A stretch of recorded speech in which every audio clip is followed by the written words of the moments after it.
All right, gents, let's do the Global 10 Part 2 of the review.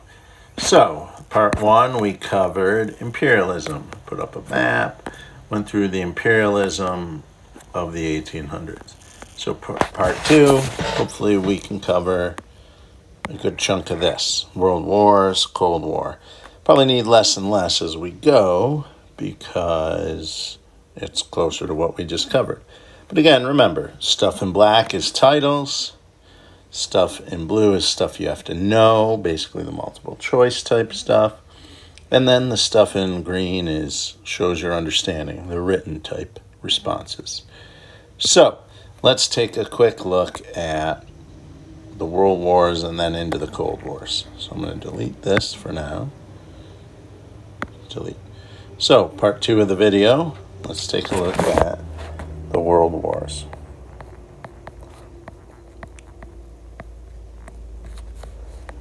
Obviously, we'll start off with WW1.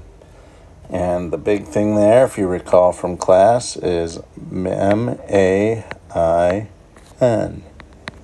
Militarism, alliances, imperialism, and then finally nationalism. Right? And then there's some guys who would put imperialism and nationalism together. Some people would put this as industrialism, right? I'll put that off in a lighter blue so you guys know it. But some people would include industrialism up here and militarism. This idea of an arms race, etc. As a side note, if you're interested, I just listened to a podcast with Dax Shepard and a man named Ray DeLeo, and he has a bunch of interesting videos. He's more of the economist guy, but he talks about the patterns of history. But anyway, so we got the main there, the militarism, the alliances, etc. What were the plans for World War I? Right? And it comes to the end of that whole zone of imperialism and spreading out. One of the first plans for the Germans was the Schlieffen Plan. Invade France via Belgium. Okay? And whatnot. Because of I'm going to leave it there. The idea there was that because tech, they could avoid a stalemate. And most people in 1914 thought the war would be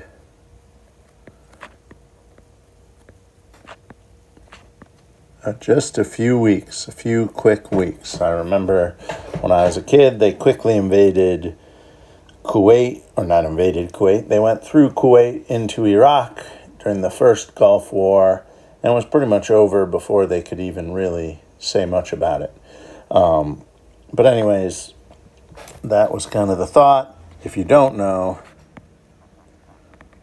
went on in a terrible, terrible, terrible stalemate into 1918 with the armistice, the ending of the war, right? And then they wanted Woodrow Wilson, had this 14-point plan to create a League of Nations to avoid.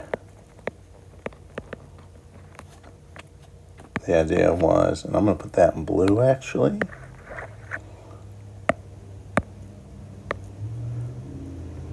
And the idea was avoid future wars. The problem was the U.S. had a great number of people who didn't want to do anything or didn't want to get involved in any more of the European wars.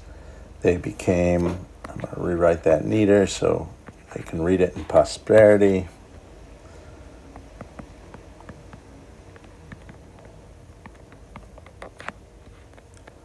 And they opposed joining the League of Nations, right? And so that led to future problems. But I'm getting a little bit ahead of myself in the review. One of the other things that is important here was that once the Allies were full in, well, let's go back a second to nationalism.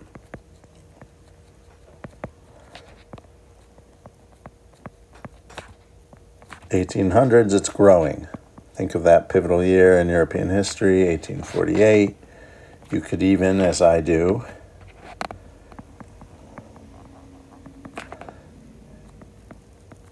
the U.S. Civil War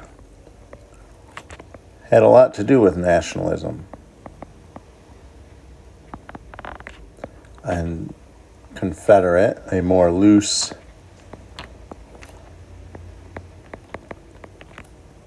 the Confederates, they wanted to be more about states' rights versus the Union, the whole federal system. But I would tie that in. But that's a little bit off topic. Just checking into my notes, right? The idea of nationalism. How did that play out in World War I? The end of old empires. Like the Habsburgs, ruling over multiple areas of ethnicity.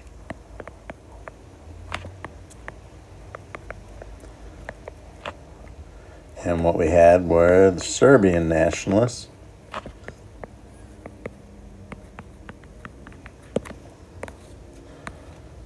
They do what?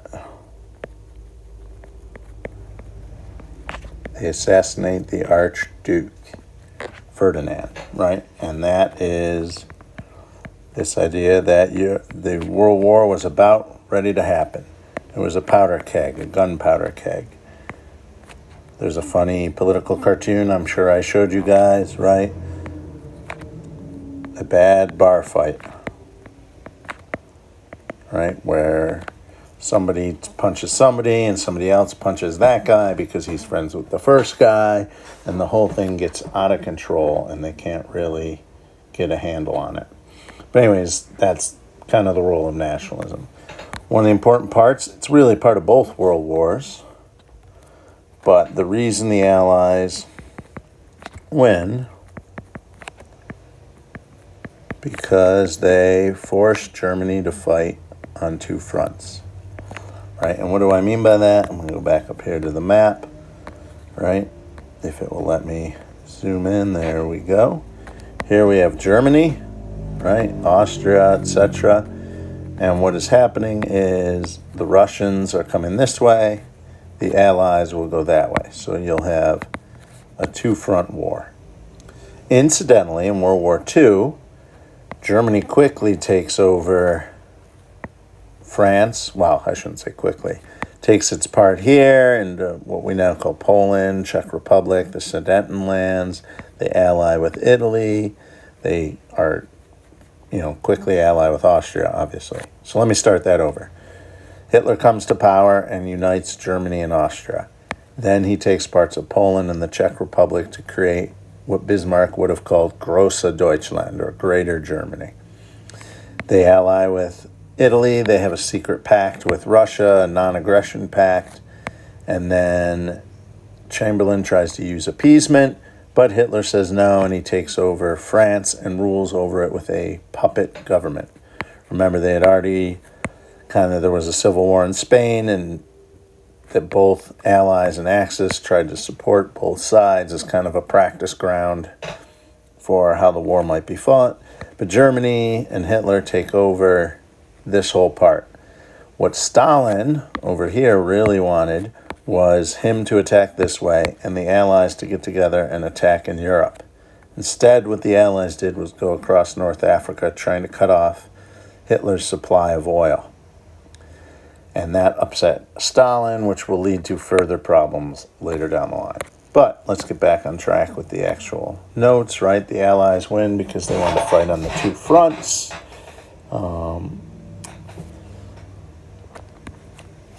And so forth, right? And so that's why in World War II, Stalin wanted D-Day way earlier. Not D-Day specifically, but a two-front war much, much earlier. It is also, I'm going to put it in green here, it is also why Stalin distrusted the Allies, because he feels like they were allowing Hitler to wear down his army so that in the post-war there would be room for the Allies to take over more of Europe. And let's see. Okay. What are some of the outcomes? The outcomes of World War I. We saw that the League of Nations doesn't really pan out. Remember my squiggly line? All right, that is kind of the basis of what after World War II will be called the United Nations.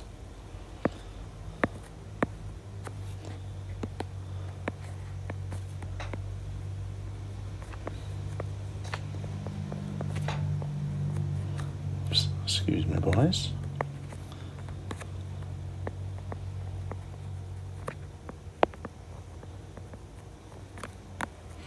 So I want to go back up here. The patterns overlap. All right, the patterns of the two different world wars kind of overlap with each other in many different ways. Okay, the League of Nations didn't really work out.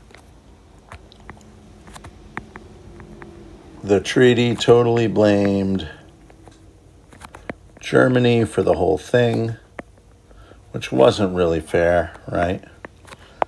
And it cripples the German economy. This contributes to the world economy failure.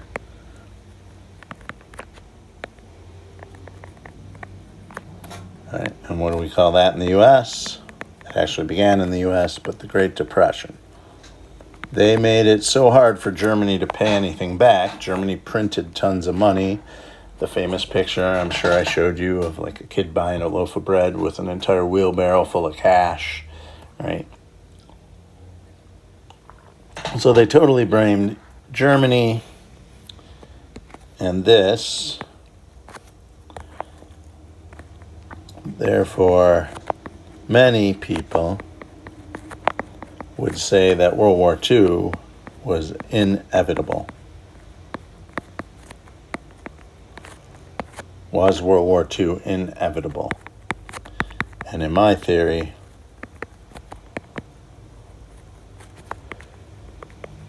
future global classes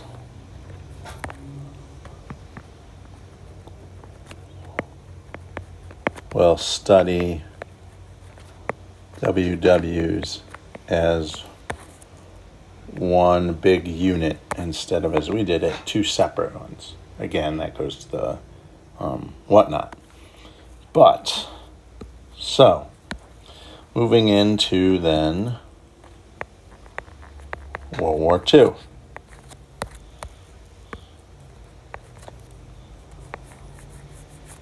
Right? World War I, World War II. At first, they were trying to appease Hitler.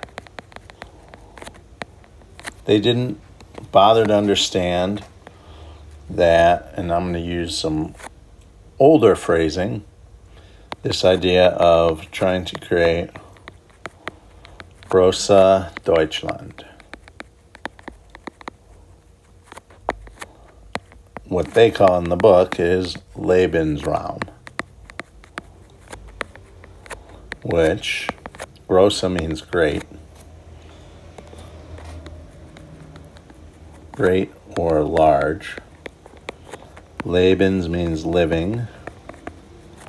Raum means space or room. Right? Living space or living rooms. And so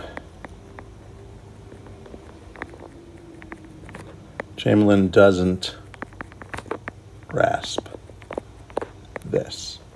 There is a recent special, recent show on Netflix that gives you a little bit more background into what's going on there. At the present time, I don't recall what it's called, nor is it really important at the present moment, right?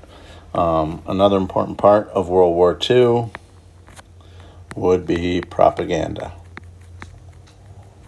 right? You got to know about the Battle of Britain.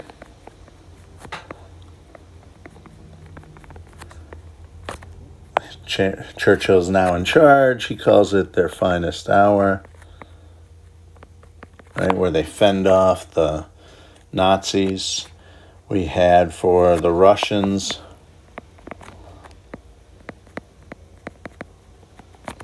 they have the Battle of Leningrad, where they keep out the Nazis. That's an important one. Great book about that I've been working on for a couple of years. I never seem to find time to get it finished, but the idea of that propaganda. And in history, there's a man named Victor Davis Hanson.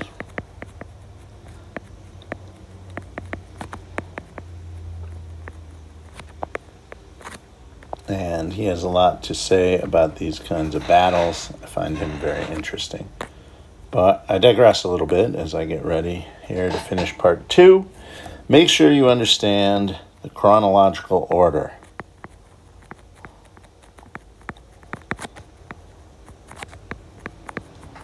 Order of all of this stuff, right? You have to have World War I. You have to have a failed treaty, right? You have to have a failed League of Nations. And then you have to have a man like Hitler, who I'm going to use a big fancy membeam word, is a demagogue. Right? And he plays on nationalism. Because Germany was blamed. He also goes on to blame the Jews, right? Hence, this systematic, and that's what makes the Holocaust really, really terrible, the systematic plan for the Holocaust.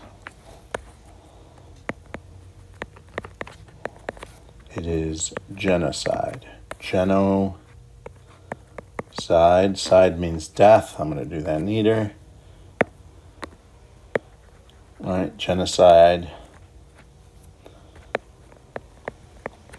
Geno means a group of people, genetic group, and side refers to death, right? Like fratricide is killing your brother, right? Homicide is killing another human.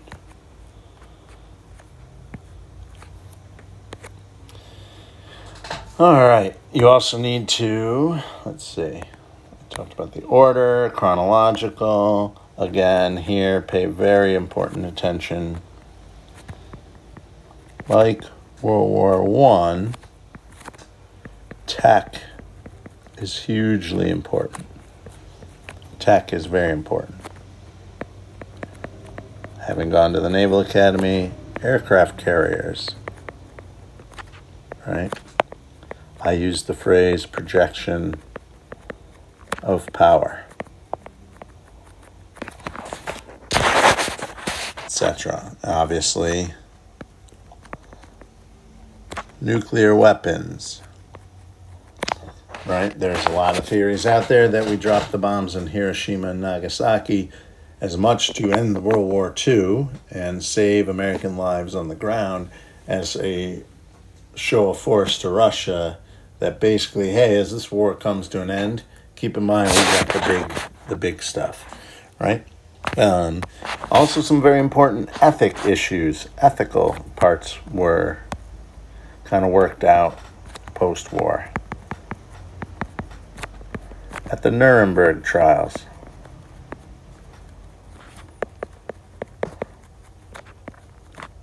we can now try world leaders with war crimes, right?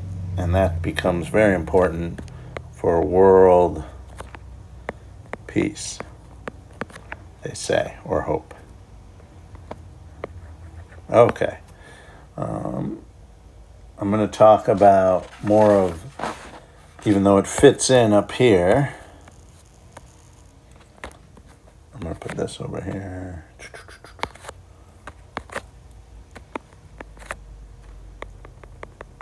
Fits here, but as separate. We'll talk about the communist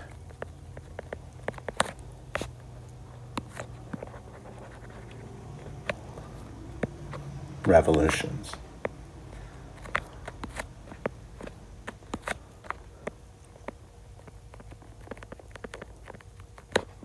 And obviously the Bolsheviks. Man, I'm not doing great on the writing, huh, boys?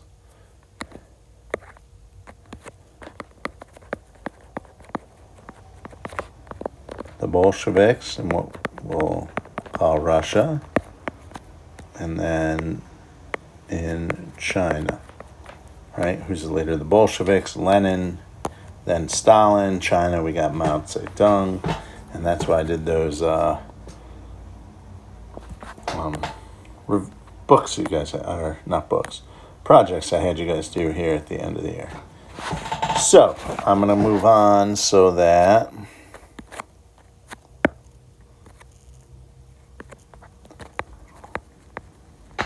there's going to be a video, part 3, which will cover the rest, right? Part 3 will cover the Cold War and then the world order, the new world order. That's just a rough overview.